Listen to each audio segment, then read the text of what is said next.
Hi friends, हम लोग draw करते हैं √3 को ऑन द नंबर लाइन। मतलब √3 को नंबर लाइन पे हम लोग कैसे उसको रिप्रेजेंट किया जाता है उसको देखते हैं। ठीक है, सबसे पहले √3 को ऑन द नंबर लाइन पे रिप्रेजेंट करने से पहले आप क्या करोगे, एक लाइन ड्रॉ करोगे। ठीक है, तो देखो अब सबसे पहले एक लाइन ड्रॉ कर लो। ठीक है, आपको क्या करनी है, एक लाइन ड्रॉ करनी है। ठीक है, उसके सपोज एक लाइन ड्रॉ करने के बाद आप क्या कर लेना, ओरिजिन लेना। ठीक है, और उसके बाद आप लेना 1, आपका 2, 1 1 यहाँ लेना, 1 2 और आपका 3। ठीक है, 1 2 3, तो 1 2 3। ठीक है, देखो सबसे आपने एक क्या करे, लाइन ड्रॉ कर दिया। हमने क्या कर लें, इसे ओरिजिन ले रहे हैं। और आप सभी जानते हो √3 को नंबर लाइन पे रिप्रेजेंट करने से पहले आपको नंबर लाइन पे क्या रिप्रेजेंट करना, पहले इंटीजर को, सबसे पहले इंटीजर, तब आप इरेशनल नंबर को ऑन द नंबर लाइन पे रिप्रेजेंट कर सकते हो। ठीक है, तो देखो, तो हम आप सभी जानते हो कि जीरो के राइट में क्या होता है, पॉजिटिव इंटीजर। तो आपका क्या हो गया, 1 2 3, और इधर -1 -2 और -3। ठीक है, मतलब जीरो के लेफ्ट में जो होती है वह नेगेटिव इंटीजर होता है और जीरो के राइट में पॉजिटिव इंटीजर होता है। ठीक है, और आपको क्या करना है, √3 को ऑन द नंबर लाइन पे रिप्रेजेंट करना है। तो देखो सबसे पहले आप क्या करोगे, आप यूनिट लेंथ लेना। ठीक है, तो देखो, तो ये आपका 1 यूनिट लेंथ है, ये 2 यूनिट लेंथ है, ये 3 यूनिट लेंथ है। ठीक है, तो 1 यूनिट लेंथ आपका कितना हो गया, तो आपका यह 1 यूनिट लेंथ हो गया। ठीक है, 0 से 1 यूनिट लेंथ हो गया। उसके बाद इस 1 के परपेंडिकुलर यहाँ पे 1 यूनिट लेंथ परपेंडिकुलर लेना। क्यों, ये आगे आपको समझ में आ जाएगा। ठीक है, आगे जैसे प्रोसीजर आगे बढ़ते जाएंगे तो आपको समझ में आ जाएगा। ठीक है, तो आप 1 यूनिट यहाँ वहाँ लेना, और इसके जस्ट परपेंडिकुलर, म्यूचुअल परपेंडिकुलर, एकदम पूरे तरह परपेंडिकुलर आप यूनिट लेंथ ले लेना। ठीक है, तो देखो आपका एकदम परपेंडिकुलर है, यहाँ से आप 1 यूनिट लेंथ लेना। ठीक है, देखो अब आपका क्या हो गया, सपोज आप मान लो कि यह ओ हो गया, यह ए हो गया और यह आपका बी हो गया। ठीक है, अब आपको क्या करनी है कि ओ को बी के साथ ज्वाइन करनी है, ओ बी को ज्वाइन करना है। ठीक है, इसे भी हम ज्वाइन कर देते हैं। ठीक है, तो देखो आप पेंसिल से ड्रॉ करना। ठीक है, मैं पेन से इसलिए ड्रॉ कर रहा हूँ ताकि आपको विजिबल हो। ठीक है, देखो अब आपने ओ बी को ड्रॉ ज्वाइन कर दिया। तो देखो आप सभी जानते हो कि ये ट्रायंगल क्या बन गया, राइट एंगल ट्रायंगल बन गया। और आप सभी जानते हो कि ये कितना है, 1 यूनिट लेंथ है और ये भी 1 यूनिट लेंथ है, लेकिन आपको ओ बी का लेंथ पता नहीं है। ठीक है, तो हम सबसे पहले ओ बी को लेंथ को पता करते हैं।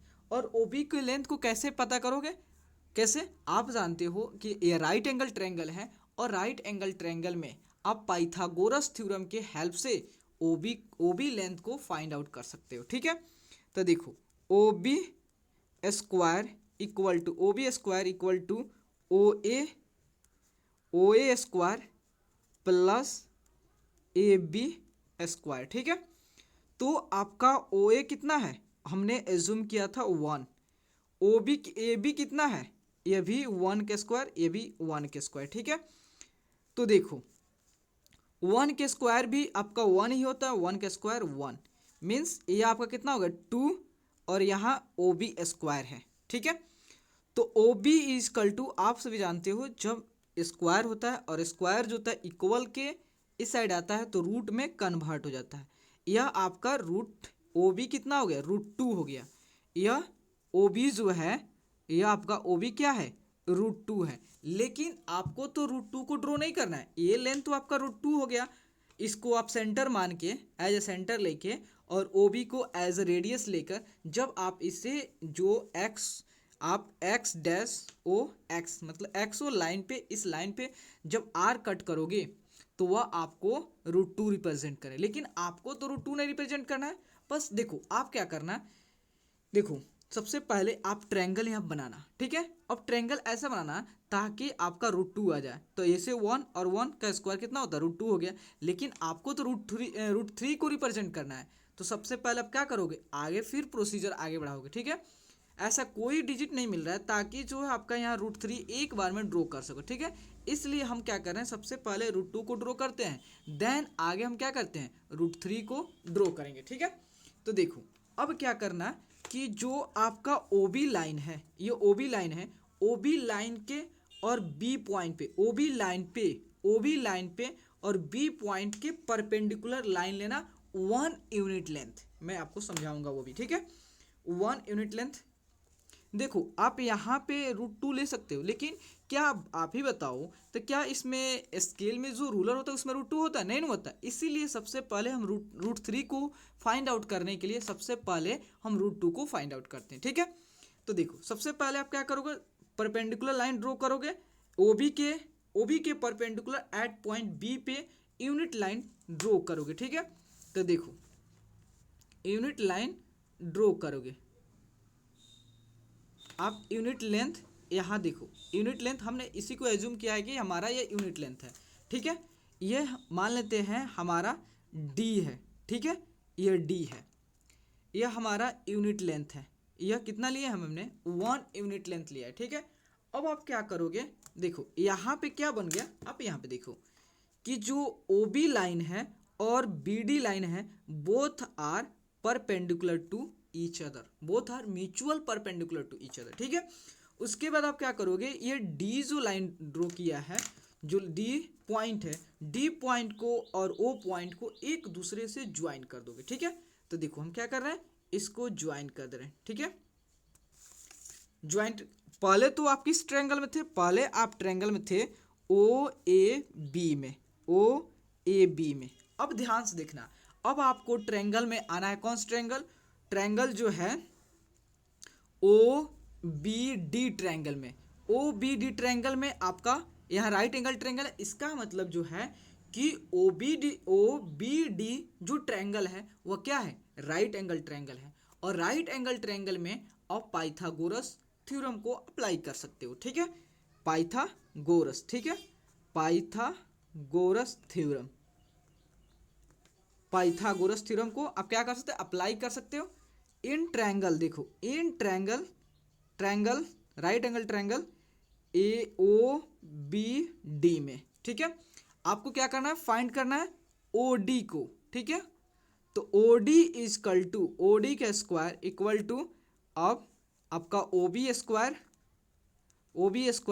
प्लस DB का स्क्वायर। पाइथागोरस थ्योरम यही नहीं होता है कि जो हाइपोटेनस का square equal to sum of the square of two other sides, ठीक है। तो देखो आपका OD जो है, OD के वैल्यू को आपको क्या करना है, इवालुएट करना है, ठीक है।